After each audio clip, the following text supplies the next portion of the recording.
제가 록국어 민수기 강해라고 이름을 붙였는데 이 민수기 후반부 강해를 함께 해오셨는데요.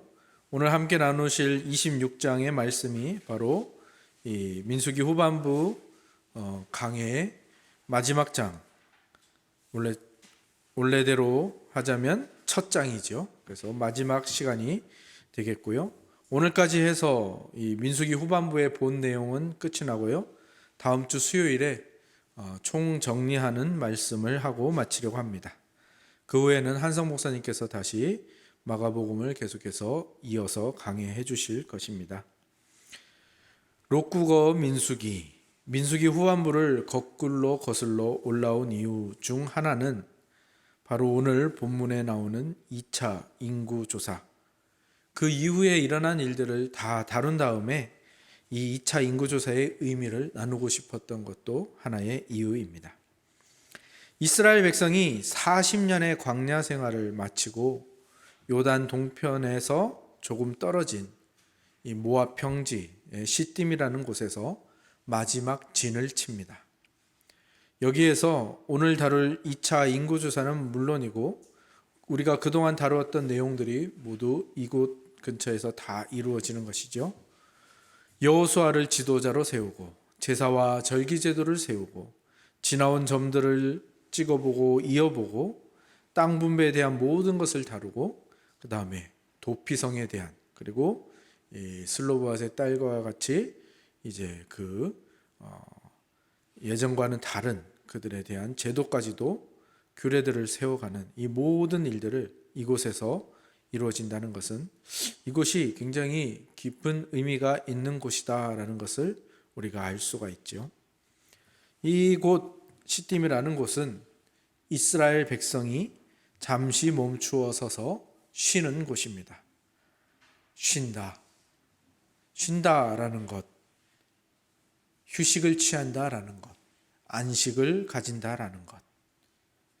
이것을 여러분들이 어떻게 생각하시는지 모르겠지만 우리 인생에 있어서 가장 중요한 것이죠.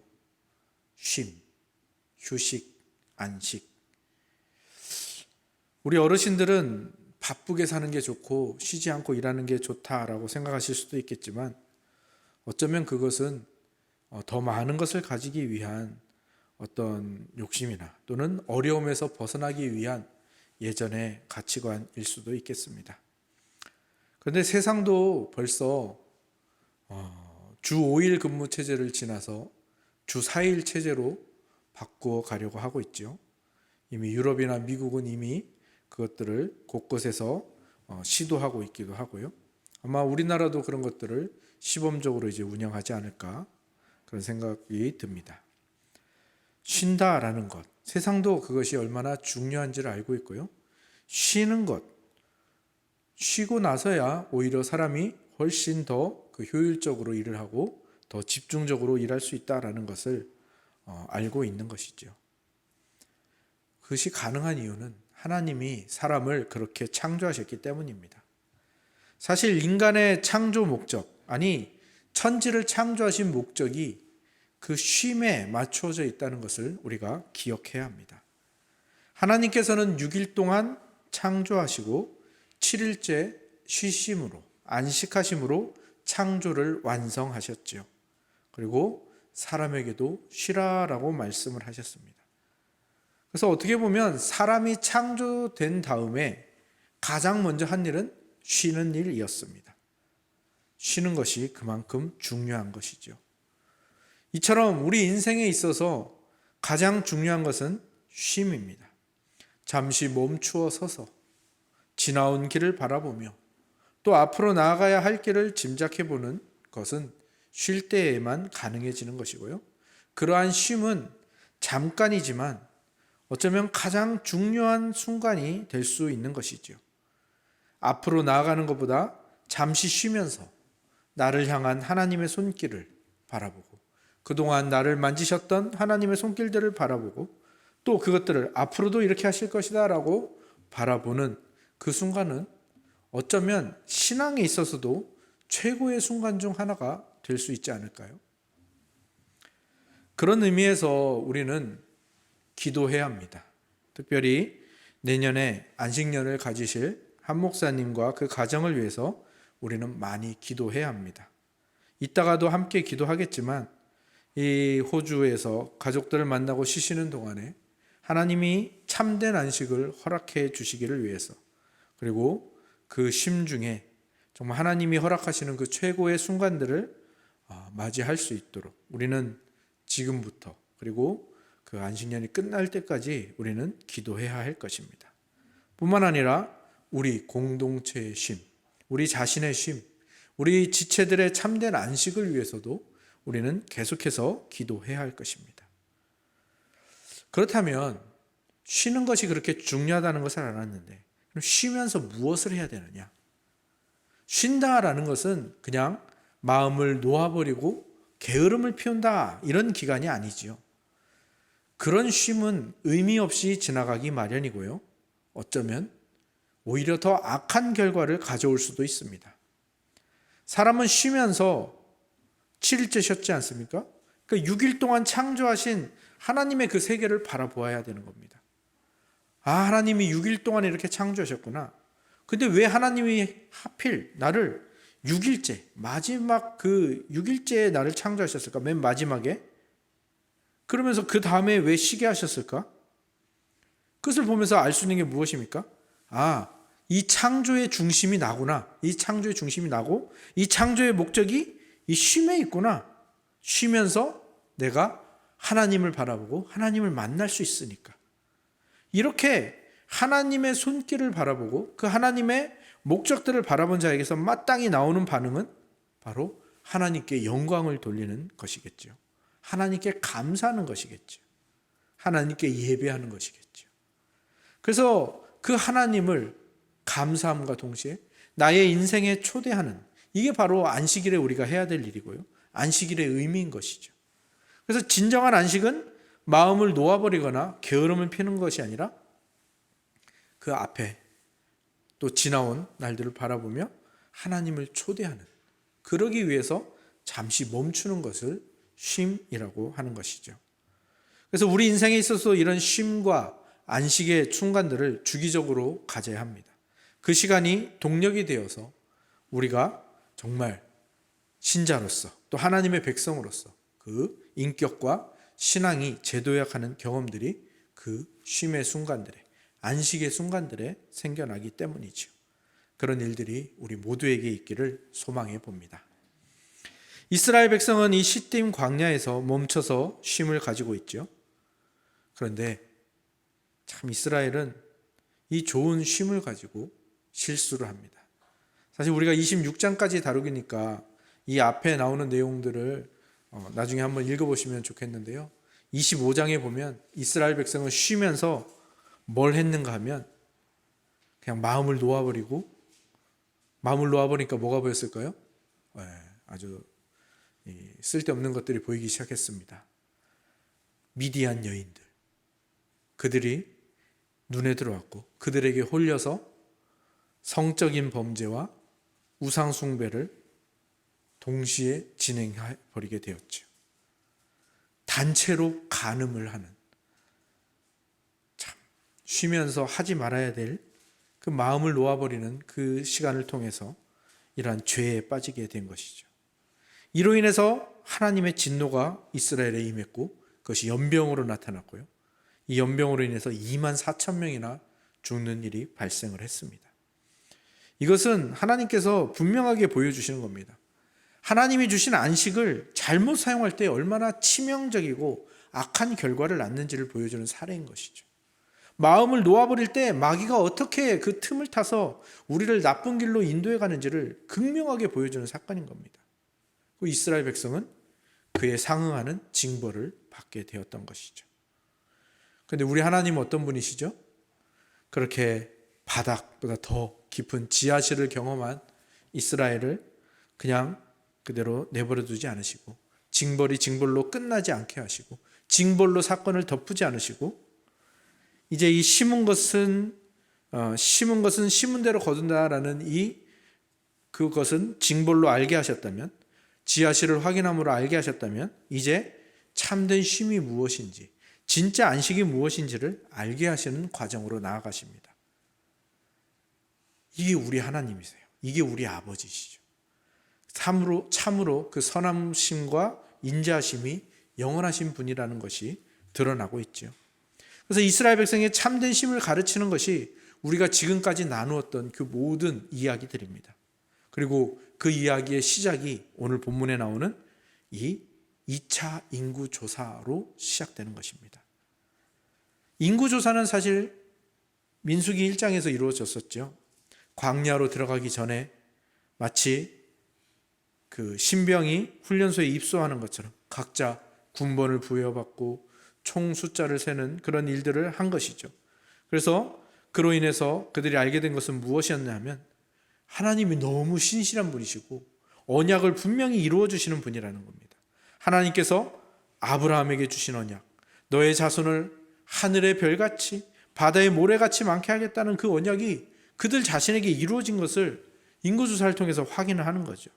그것도 그들이 그냥 자유로운 그 국가로서 그렇게 이루은 게 아니라 노예, 아주 어려운 그 상황에서, 특별히 심지어 아들을 낳으면 죽이라는 그 명령 하에서 하나님의 그 언약이 어떻게 그 핍박과 모든 것을 다 이겨내고 그 언약이 신실하게 드러났는가, 이것이 그들에게 드러난 것이 첫 번째 인구조사였습니다. 그래서 그들이 전쟁에 나갈 남자만 60만 3,550명, 전체 인구는 뭐 200만에서 300만까지도 보는데요.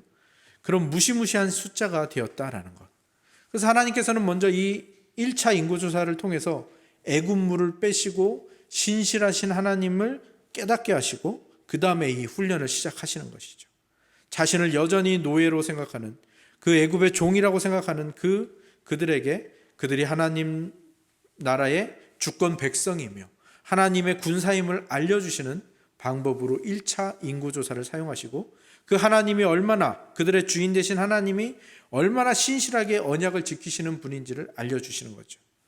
그리고 이렇게 1차 인구조사 때 이스라엘이 깨달은 은혜는 2차 인구조사 때도 그대로 이어지게 되는데, 거기에 무엇이 더해지는 겁니까? 광야 40년에 이 광야 생활을 통해서 더 진보된 의미들이 거기에 더해져서 더 큰 은혜로 지금 이스라엘 백성에게 그들이 쉬는 동안 주어지고 있는 것입니다. 그 은혜, 진보된 의미는 무엇인가 하면 그들이 광야라는 곳에서 40년 동안을 생활했는데 2차 인구조사를 통해서 그들이 깨닫는 것은 무엇인가 하면, 광야를 지나왔는데 40년을 지나왔는데 1차 인구조사 때의 숫자와 2차 인구조사의 숫자가 거의 같다고? 이 깨달음을 주시는 겁니다. 1차 인구조사 때는 60만 3,550명이었는데 2차 인구조사 때는 60만 1,730명, 약 2,000명 정도가 줄었지만 정말 놀라운 사실 아닙니까? 광야라는 곳이 어떤 곳이죠? 아무것도 없는 곳이죠. 사실 아무것도 없다는 것은 뭐만 있다는 거냐면 죽음만 있다는 겁니다. 그리고 위험만 있다는 거죠. 극악의 환경이겠죠. 낮에는 너무 뜨겁고 밤에는 너무 춥고, 낮에는 뜨거워서 사람이 죽고 목말라서 사람이 죽고, 밤에는 너무 추워서 사람이 죽는 곳, 물도 먹을 것도 마땅치 않은 곳, 정말 말 그대로 황량한 곳이죠. 그나마 생명체들이 있는데 그 생명체들이 어떤 생명체입니까?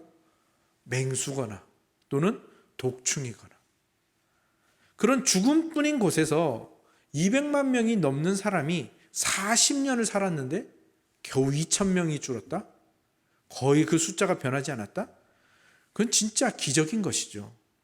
그들이 누군가로부터 물과 양식을 제공받고 누군가로부터 보호받지 않았다면 그거는 결코 일어날 수 없는 일인 거죠. 그들이 다 죽고 40년이 지나니까 2,000명만 남았더라라고 해도 정말 상식적으로 맞는 이야기인데 2,000명밖에 안 줄었다니, 이건 너무나도 신비한 은혜, 기적으로밖에 설명할 수가 없는 것이죠. 어제 김양옥 목사님을 만났는데요, 그 등대교회에 베풀어 주신 은혜를, 또 앞으로 베풀어 주신 은혜를 기대하면서 만나 이야기를 하시더라고요. 그분이 어떤 설교를 들었는데 이 300만 명이라는 이 이스라엘 백성이 광야에서 만나를 먹으려면 하루에 얼마만큼의 만나가 떨어져야 될까? 그걸 한번 그 목사님 계산을 해보셨나 봐요. 그 목사님 계산한 바에 의하면 하루에 15,000톤이 떨어져야 된대요. 만나가. 어마어마한 양이죠.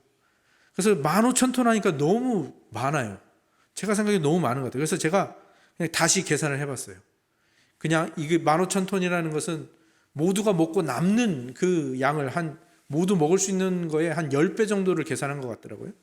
그러니까 다시 계산해 보면 그냥 딱 맞게 떨어진다. 모든 가정에게 딱 맞게 떨어진다라고 했을 때는 한 1,500톤 정도 되더라고요. 그래도.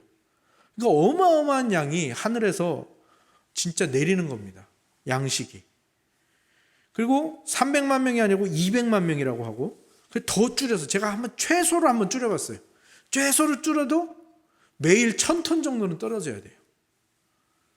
매일 1,000톤이 40년 동안 하늘에서 양식이 내려온다? 이건 기적이라고밖에 할 수 없는 거죠. 하나님의 신비한 은혜가 아니면 설명할 수가 없는 거죠. 그러니까 이스라엘 백성들이 이 인구조사를 통해서 지금 수많은 생각들이 그들에게 찾아오는 겁니다. 하나님이 없었다면? 과연 내가 지금 여기 존재할 수 있을까?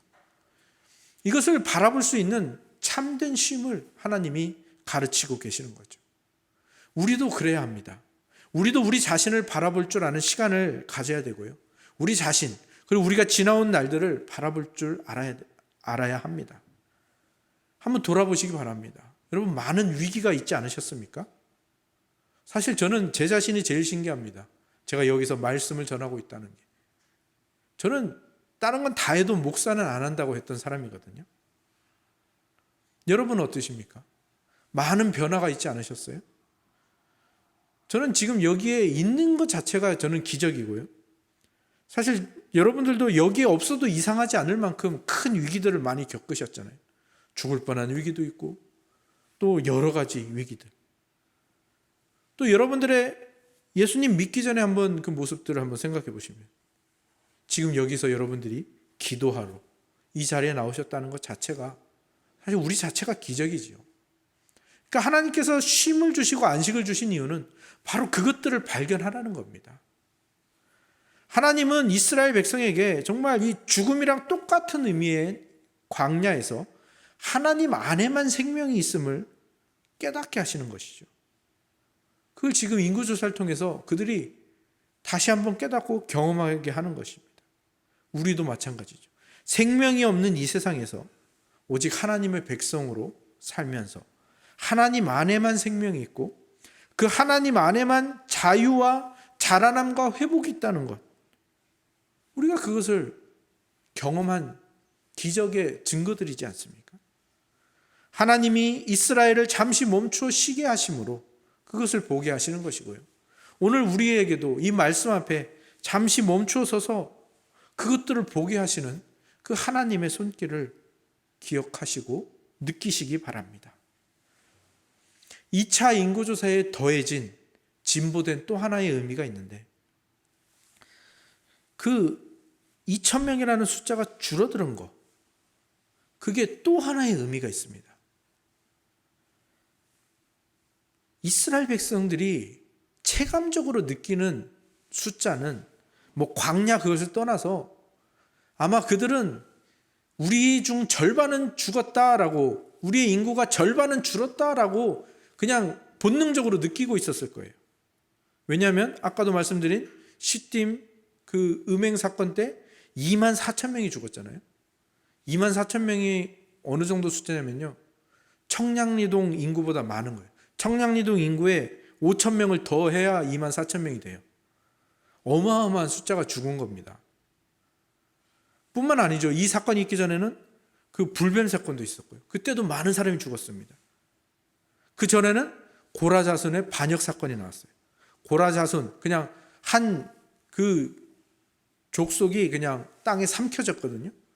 그리고 향로에서 불이 나와가지고 250명이 죽었다고 기록되어 있는데, 이외에도 여러 반역 사건, 전쟁 등을 통해서 죽고, 지금 아론과 미리암은 이미 죽었죠.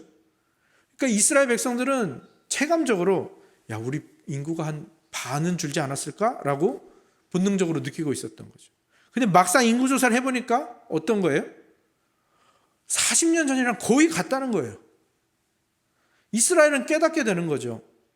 자신들의 악함, 자신들의 반역, 자신들의 죄악, 자신들의 실수에도 불구하고 여전히 하나님은 신실하게 언약을 지키고 계시며 이스라엘을 보호하고 계시며 이스라엘을 회복하고 계신다라는 것을 그들은 이 인구조사를 통해서 분명하게 깨닫고 있는 것이죠. 더 놀라운 건 뭔지 아십니까? 64절, 65절 같이 한번 읽어볼까요? 64절, 65절입니다. 함께 읽겠습니다. 시작. 모세와 제사장 아론이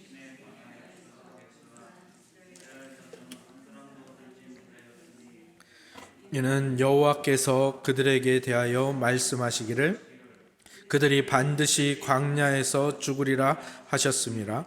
이러므로 여분네의 아들 갈렙과 눈의 아들 여호수아 외에는 한 사람도 남지 아니하였더라. 아멘. 출애굽 1세대가 광야에서 다 죽었다는 겁니다. 그러니까 1차 인구조사 때 계수했던 사람은 이 2차 인구조사에 계수되지 않은 겁니다. 이 사실 굉장히 놀랍지 않습니까? 이스라엘의 반역과 실수의 결과로 이스라엘이 다 죽게 되었습니다. 근데 하나님께서는 그 이스라엘의 실수마저도 선하게 바꾸어 그 언약을 신실하게 지키는 데 사용을 하시는 겁니다. 그리고 이스라엘은 깨닫겠죠. 와, 우리가 그런 실수를 저지르지 않았다면, 우리가 그런 반역을 저지르지 않았다면, 우리가 죄악을 저지르지 않았다면 우리는 1차 인구조사 때보다 훨씬 더 많은 인원이 되어 있지 않았을까? 그 생각까지도 하게 되는 것이죠. 앞선 반역과 실수들, 그로 인해서 죽은 사람 숫자만 놓고 보면 이스라엘은 완전히 실패한 민족이죠. 다시 일어설 수 없는, 재기할 수 없는 그런 민족 같아 보입니다. 이스라엘 스스로도 자신을 그렇게 생각했을지 모르겠습니다. 근데 하나님은 포기하지 않으신 겁니다. 이들을 회복시키는 과정을 계속 해오신 거예요. 인내로. 그 오래 참으심으로. 지난주에 그 무리바 사건 말씀드리지 않았습니까? 왜 모세가 그 일로 인해서 가나안 땅에 들어가지 못하게 된 겁니까? 그 하나님의 오래 참으심, 그 하나님의 그 인내와 그 기다리는 그 과정이 모세와 아론의 그 하나의 행동으로 거기서 마치 이스라엘 백성에게 가려워져서 이스라엘 백성이 그것을 보지 못하게 되었기 때문인 거죠. 그게 그만큼 큰 죄였던 것입니다. 하나님은 그들을 포기하지 않으셨어요. 오래 참으시고 기다리시고 회복시키시고 그 결과로 어떤 일이 벌어진 겁니까? 이들이 광야를 나왔는데 숫자가 거의 줄지 않고 그 시험 무대, 광야라는 시험 무대를 무사히 마치고 통과한 새로운 존재들이 되어 있는 거예요. 애굽물 다 빠지고요. 그 생각들 다 빠지고 이제 정말 군사가 되어서 하나님의 백성으로서 가나안 땅을 정복할 군사가 되어서 이 시험을 마치고 광야 훈련소를 나오게 된 것입니다. 이 시험이 결코 쉽지 않고 만만한 것이 아닌데 모세와 아론조차도 이 시험에 통과하지 못해서 가나안 땅에 들어가지 못하게 되었는데 이 굉장히 어렵고 힘든 시험을 이스라엘 백성이 통과한 거죠. 물론 하나님이 하신 거죠. 이스라엘이 한 게 뭐가 있겠습니까? 하지만 이스라엘은 그들이 이 안식을 통하여 보게 되는 겁니다. 하나님이 나를 이렇게 인도하셨고 내가 이런 실수한 것도 이렇게 선하게 바꿔주시고 또는 내가 이렇게 지난주에 비느하스의 결단 있지 않습니까? 새벽에 했죠. 비느하스 같이 하나님 앞에 결단한 그 명예로운 선택을 하나님께서 또 기쁘게 아름답게 사용해 주시고 그것을 정말 네가 한 일로 너의 그 놀라운 그 축복받을 일로 삼아 주시고 그렇게 하나님이 선하신 인도 속에서 이스라엘을 아름답게 키워가시고 그 결과 이들이 광야의 시험을 통과하게 된 것이죠. 이병주 선생이 쓴 소설 산하의 서문에 이런 글이 나옵니다. 햇볕에 바래면 역사가 되고 달빛에 물들면 신화가 된다. 이 말은 역사와 신화에 대한 탁월한 비유로 알려져 있는데 저는 이것이 사람에게도 동일하게 적용된다라고 생각을 합니다. 어떤 사람이 햇빛과 달빛 같은 그 사람의 손길에 닿으면 역사적인 인물과 신화적인 존재가 될 수 있고, 짐승 같은 사람의 손길에 닿으면 멀쩡하던 사람도 악인이 될 수 있다라는 것. 그런데 이스라엘 백성은 전능하신 창조주 하나님의 손길에 닿았더니 40년의 광야 생활 동안 그 하나님의 손길에 닿았더니 어떻게 되었습니까? 정말 에스겔의 환상처럼 마른 뼈 같은 그 존재들이 하나님의 강한 군대가 된 것이죠. 이스라엘이 40년간 이 하나님의 손길을 받아 가나안을 정복할 수 있는 하나님의 강한 군대가 된 것입니다. 아마 이 부분을 다음 주에 결론에서 조금 더 깊게 다룰 예정이고요. 이제 이스라엘 백성은 이 2차 인구조사를 통해서 그들을 비춰온, 그리고 그들을 보호해온, 그들을 향한 하나님의 손길, 그들을 만지시고 그들을 만들어 오신 하나님의 손길을 되돌아보고 다시 맛보고 있는 것이죠. 그리고 그들 자신이 어떤 존재인지를 확인하게 되는 겁니다. 그럼 그들이 참된 안식을 통해서, 특히 하나님이 주신 2차 인구조사를 통해서 이 은혜와 깊은 의미들을 맛보고 자기가 어떤 존재인지를 깨달았습니다. 그럼 이제 그들은 뭘 해야 될까요? 그렇습니다.